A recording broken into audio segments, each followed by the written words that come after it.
My twin sister, May, and I are identical.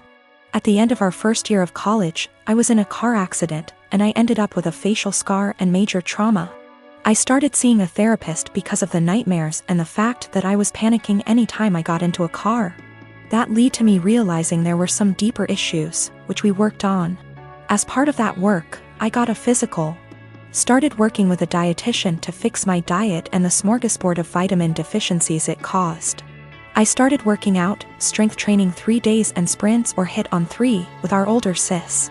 By the end of our first year of college, we had each gained about 30 pounds.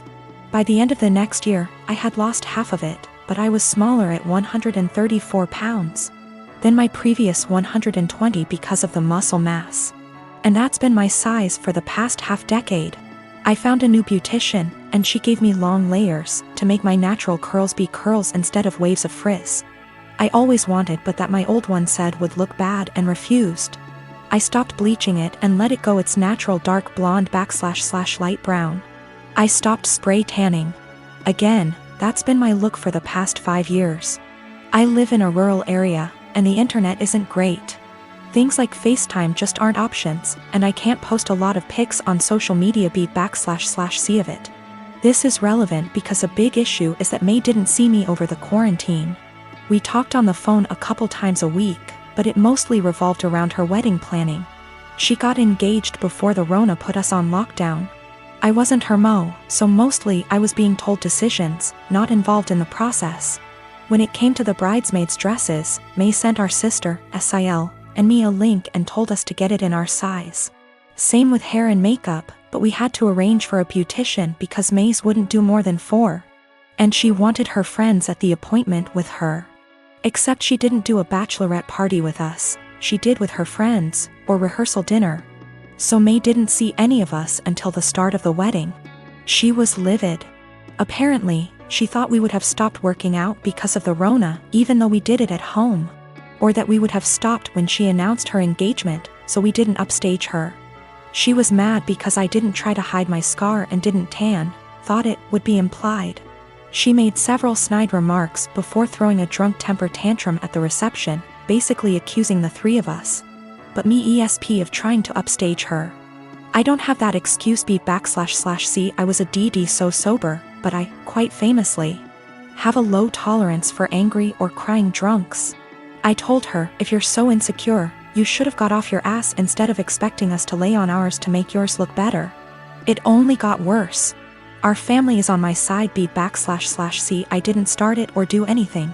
But his family and her friends are giving me shit.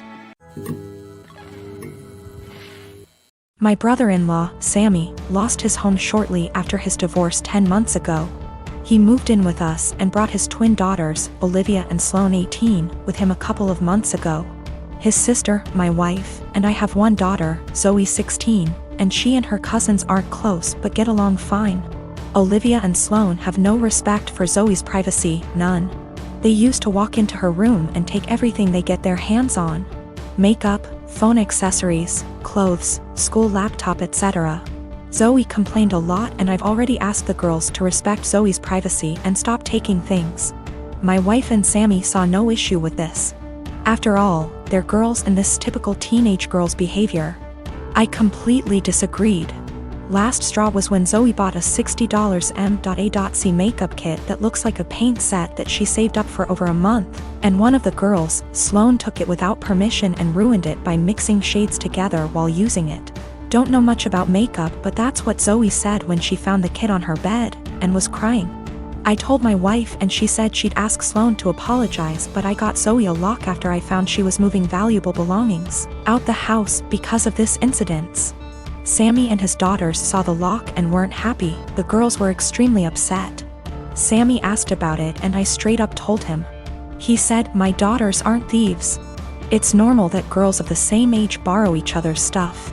He said Zoe could easily get another makeup kit for $15 from Walmart and shouldn't even be buying expensive adult makeup in the first place, and suggested my wife take care of this defect in Zoe's personality, trying to appear older than she is.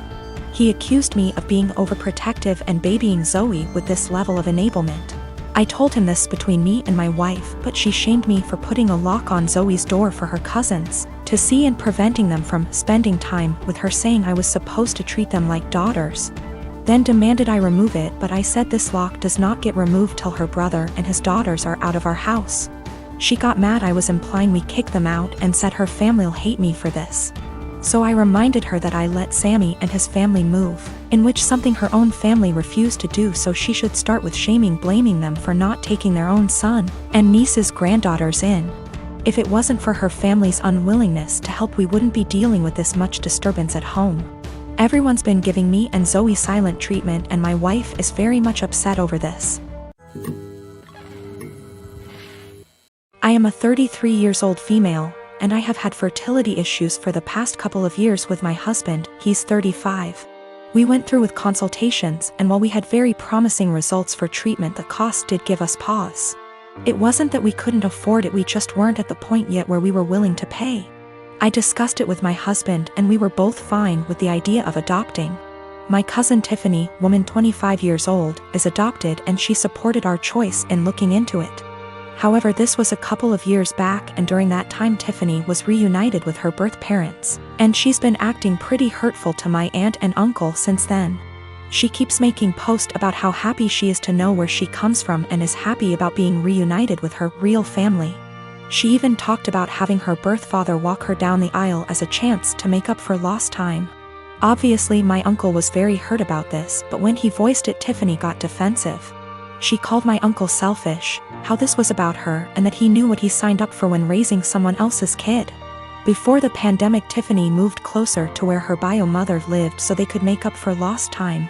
And Tiffany kept making post after post about all the fun she was having meeting relatives, and how she called / video chatted with each of her bio parents multiple times a week. Meanwhile, she barely texted back my uncle and aunt once a month. I could tell how heartbroken my aunt and uncle were, but tried to give Tiffany her space, and the few times they said anything she accused them of being selfish and unsupportive. I think the biggest thing that broke them was when Tiffany promised to come by for my aunt's birthday and was even given the money to travel to them, but then never showed up. She called literally the day before to say that her bio mom had an emergency so she wasn't going to make it, but didn't give back the money. I am completely disgusted by Tiffany's behavior, and while I haven't completely ruled out adoption entirely, I did want to give medical-assisted conception a try. My husband supported this, and we are now currently expecting. After we made our announcement, Tiffany messaged me asking why I would spend thousands on creating a child when I could help one who already existed. I tried to play it off, but Tiffany kept pressing and calling me a bad person when there are so many children who desperately need a home, and overpopulation. It got to the point where she was pissing me off, and I just came clean and said that her behavior towards the people who loved and raised her was the reason. Tiffany got really upset, but I didn't care. However, her parents are now starting to say that I was wrong. I am a high school math teacher, and we were creating a schedule for next year and divvying up workloads. I noticed I got almost 50% of the test creation and had 2 plannings missing from my schedule next year, for every one for the other 6 women in my department. There are 8 of us. My department head assigned herself nothing as she is managing and needs every prep. But that's another quibble. I am not the newest and in fact have seniority some of these women, but I'm also not the most experienced, so it's not like these are struggling new teachers who need help. So, I asked why it was divided this way. I was told, well, Ms. Millie is pregnant and the rest of us have families. If you have to stay late, it's no big deal. I can go to my principal and deal with it that way. What they've done actually breaks the union contract. But I really was offended by this.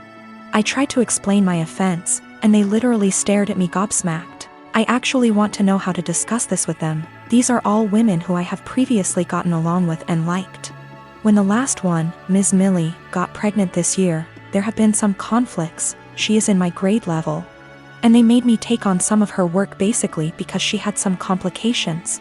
This I did, but I think planning for me to do more is very different than an emergent health issue, as well as some uncomfortable situations for me, having to participate and buy stuff for her baby shower, when I'm not really into those things, but I did so to not cause waves. A lot of people have advised go to the union, go to the principal, and I absolutely will if necessary. I want to be clear, I'm not worried at all that I'll be forced to work this schedule, but these are my colleagues. Many have been working with me 5+ years, and we have lots of meetings and times together, where it's helpful to get along. So I do try to get along, like the baby shower thing, and be a good work friend and colleague. I just want a better way to communicate myself than I had today.